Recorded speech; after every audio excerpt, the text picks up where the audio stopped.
Good morning, dear students.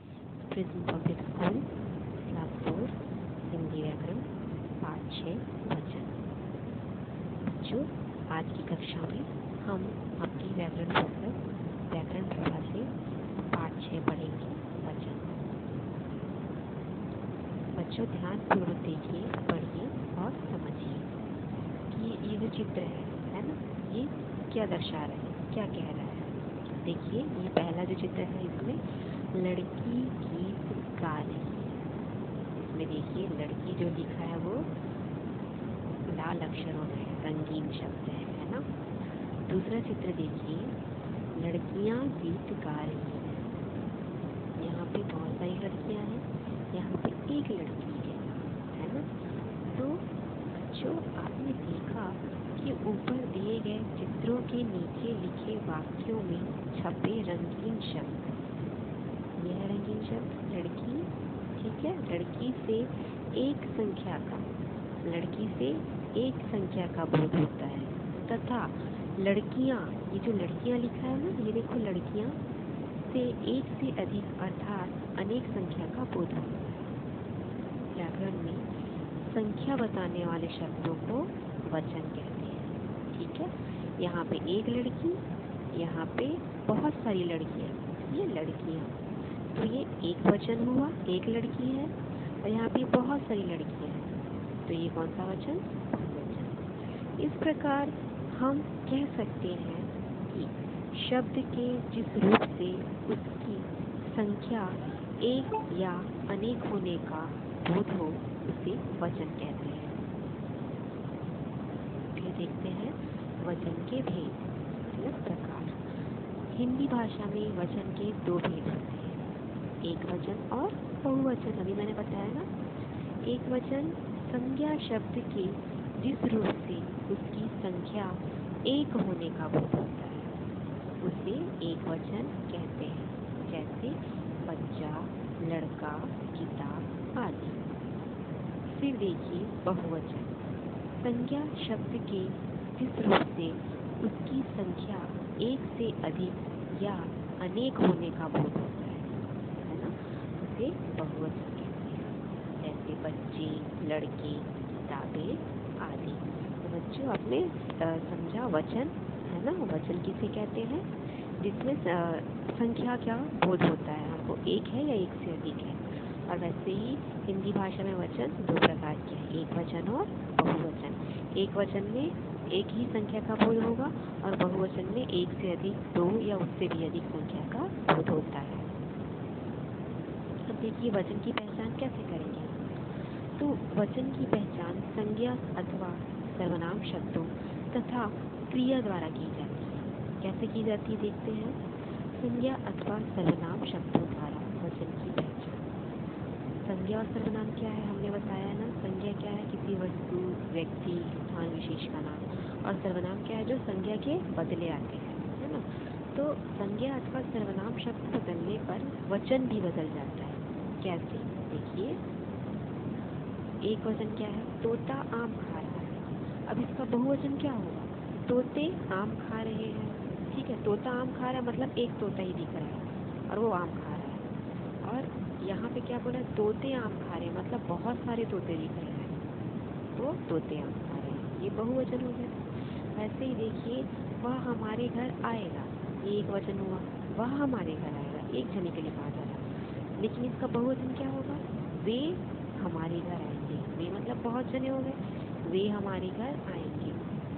उपरोक्त वाक्यों में संज्ञा शब्द जो है तोता और सर्वनाम शब्द वह से एक संख्या का तथा संज्ञा शब्द तोते से सर्वनाम शब्द वे से एक से अधिक संख्या का बोध हो रहा है, समझाने में। अतः तोता और वह एक वचन तथा तोते और वे, ये क्या है? बहुवचन के शब्द हैं, ठीक है। तोता और वह एक वचन के शब्द हैं और तोते और वे बहुवचन वाले शब्द हैं। इस प्रकार संज्ञा अथवा सर्वनाम शब्दों द्वारा वचन की पहचान की जाती है। फिर देखिए, क्रिया द्वारा वचन की पहचान। अब क्रिया मतलब काम का होना, किसी वाक्यों में प्रयुक्त क्रिया द्वारा भी वचन की पहचान होती है। कैसे? देखिए, एक वचन में क्या हो रहा है? शेर दहाड़ रहा है, यहाँ पे क्रिया क्या हो रही है, दहाड़ने की क्रिया हो रही है, दहाड़ रहा है ना शेर, तो इसका बहुवचन क्या हो जाएगा, शेर दहाड़ रहे हैं, बहुत सारे शेर दहाड़ रहे हैं मिलके, तो ये हो गया इसका बहुवचन। वैसे ही देखिए मोर नाच रहा है, एक मोर नाच रहा है यहाँ पे, अब इसका बहुवचन होगा मोर नाच रहे हैं, मतलब एक से अधिक मोर है, इसीलिए क्या कह रहे हैं, मोर नाच रहे हैं। उपर्युक्त वाक्यों में प्रयुक्त क्रिया दहाड़ रहा है व नाच रहा है से एक संख्या का तथा दहाड़ रहे हैं व नाच रहे हैं से एक से अधिक संख्या का बोध हो रहा है। इस प्रकार वाक्यों में प्रयुक्त क्रिया द्वारा वचन की पहचान हो रही है। फिर देखिए एक वचन के स्थान पर बहुवचन का प्रयोग भी होता है, और वो कौन सी स्थिति में होता है देखते हैं। किसी के प्रति आदर प्रकट करने के लिए एक वचन के स्थान पर बहुवचन का प्रयोग किया जाता है ना। कैसे किया जाता है, देखिए एक वाक्य है, नेताजी भाषण दे रहे हैं। नेताजी कौन है, सम्माननीय व्यक्ति है, हमसे बड़े हैं, है ना, उनके लिए हमको सम्मान सूचक शब्द का प्रयोग करना है, तो क्या कहेंगे, नेताजी भाषण दे रहे हैं। तो ये क्या हुआ, आदर देने के लिए बहुवचन का प्रयोग किया जाता है। फिर देखिए स्वयं को बड़ा दर्शाने के लिए मैं के स्थान पर हम का प्रयोग किया जाता है, जैसे हम कल आगरा जाएंगे, है ना, ये लोग को बोलते हैं ना कि मैं के स्थान पर हम आ जाएगा, ठीक है, अगर स्वयं को आपको बड़ा दर्शाना है तो। अब देखिए दिए गए कुछ अन्य एक वचन तथा बहुवचन शब्द हैं, है ना। एक वचन क्या है, कमरा, इसका बहुवचन हो जाएगा कमरे। एक वचन है देखिए प्याला, उसका बहुवचन हो जाएगा प्याले।